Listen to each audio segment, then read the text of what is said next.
My review of the iPhone 8 Plus, coming up next on Tech Talk America.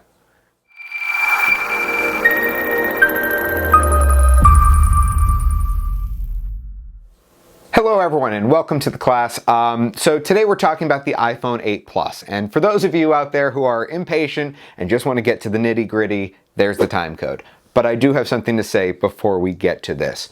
So one of the things that I feel as a reviewer I need to consider in reviewing this device is I feel like we need to talk about what else is out there.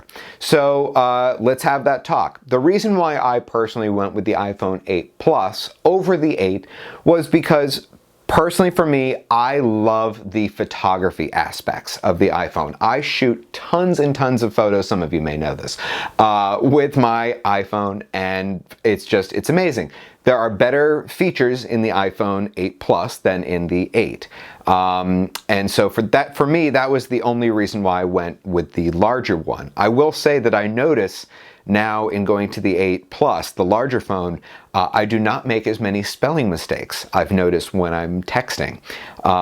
So again, we'll get to the 8 Plus in a little bit, but I want to say that the iPhone 8 is a perfectly great phone for those of you who don't want a larger phone.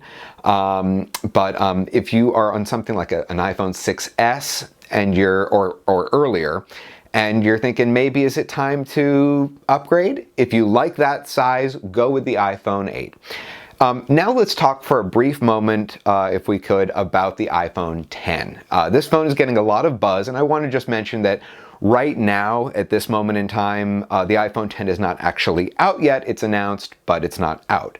There are already reports that are coming out from several different sources, including Bloomberg, that the iPhone 10 may be having some issues, and they're all in regards to battery life. So I want to say to those of you out there who are considering the iPhone 10, I understand the appeal. I really do. Do you really want to have to recharge your iPhone 10 at noon? It's something you might have to consider.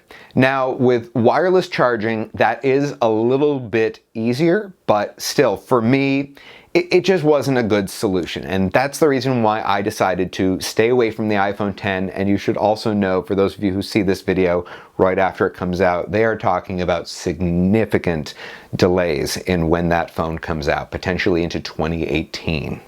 And then there's also, of course, all of those Android phones that are out there. And what about those? When I've seen a lot of my clients switch from their iPhone over to an Android, more times than not, after they're done with that Android, they tend to switch back to the iPhone.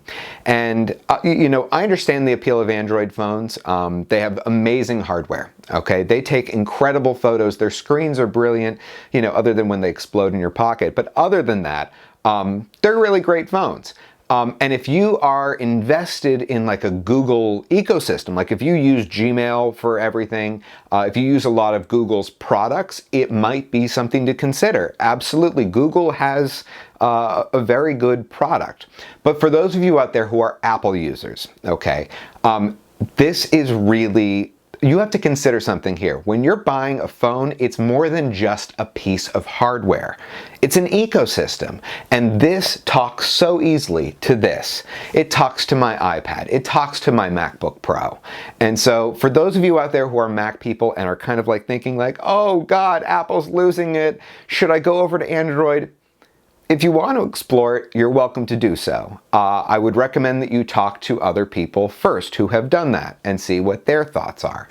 But speaking for myself and being someone who really cares about technologies that just work a little bit more simply, this is a great solution. Android phones tend to be better for people who like to do a lot of little custom tweaks and, you know, little funky things to it. But for me, I just like it to work. It's my business. I need it to be reliable. So that's my little spiel. Let's go on to the review. iPhone 8 Plus. From a design standpoint, it's a gorgeous phone. It looks almost identical to the iPhone 7 Plus. The difference is that, of course, the back is glass. It's very, very pretty. It's fun to hold. But that being said, it's glass, and I would very strongly recommend that you consider putting some sort of a case on your phone.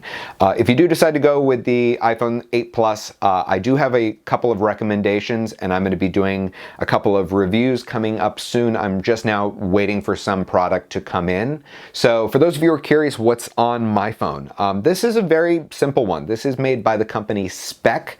If you want to get it, I can give you a link below. And here's a little trick, okay? My iPhone's the 8 Plus. This is the case for the 7 Plus. Fits fine. So if you want to save about half the price, check out that link below. Now, one of the new features in the iPhone 8 Plus that I was really excited about, and of course Android users are going to go all blah blah in the comments that they've had this for years. Yes, I'm aware of it.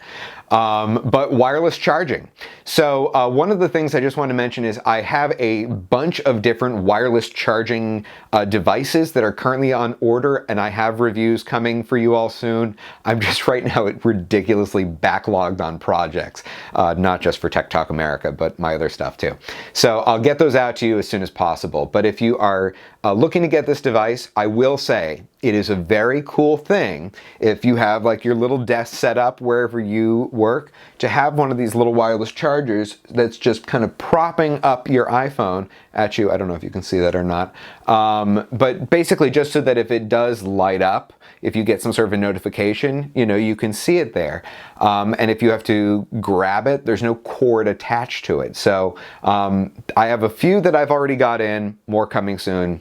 We'll talk about that. First thing that really impressed me about this phone was how ridiculously easy it is to transfer your data. You literally just like turn it on, put your old phone right next to it, and it's like, oh, do you want to transfer your data? Put in your passcode, put in your passcode. Done. And it did it relatively quickly. I had some other things that I was doing at the same time, like downloading an operating system on this thing. So anyways, but it did it very, very quickly. And for those of you who freak out about your data not getting transferred, this is great news. You don't have to go to the store to transfer your data. As long as you've already got an iPhone, you just literally put it right next to your new one, data transferred.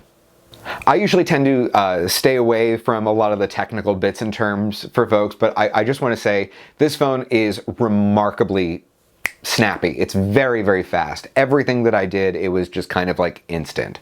So the hardware in it is very, very, very good. Let's talk about shooting video on this phone. Here's some footage that I've shot already on my new iPhone. Really, the footage I think looks about as good as it did on my iPhone 7. But here's the thing. The iPhone 8 Plus is really more than anything about photography. So let's go to that. So as you will see here on the back, on the iPhone 8 Plus, we have two lenses. And what that allows you to do is quite a few things. It allows you to zoom, and it allows you to use the new portrait mode.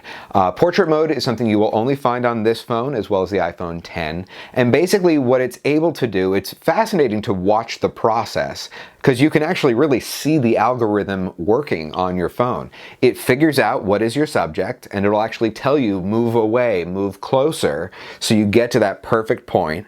And then what it will do is it'll blur the background and keep your subject in focus. Here's a couple of the photos that I've been snapping. So you can just see these photos are they look amazing. And for any of you out there who are parents, if you have pets that you photograph, if you photograph flowers, animals, whatever, if you have a subject that you like photographing, holy crap, get this phone. One last thing about video. For those of you out there who do shoot video on your iPhone, if you have not already seen my review of the Smooth Q, I strongly, strongly recommend it. The price has come way down, and if you shoot video on your iPhone, this makes all the difference. So if you want to check that out, link below. Well, everyone, as you can imagine, I absolutely love this thing. This is absolutely my new baby. I'm sad to have to send back my iPhone 7 to the Apple replacement program, but I had a great run with it. I loved my iPhone 7, but I'm so looking forward to using this thing more. It really is spectacular. And if you love taking photos of whatever it is, your kids, your pets, whatever, this thing takes them to the next level. And thanks for watching, everyone. Class dismissed.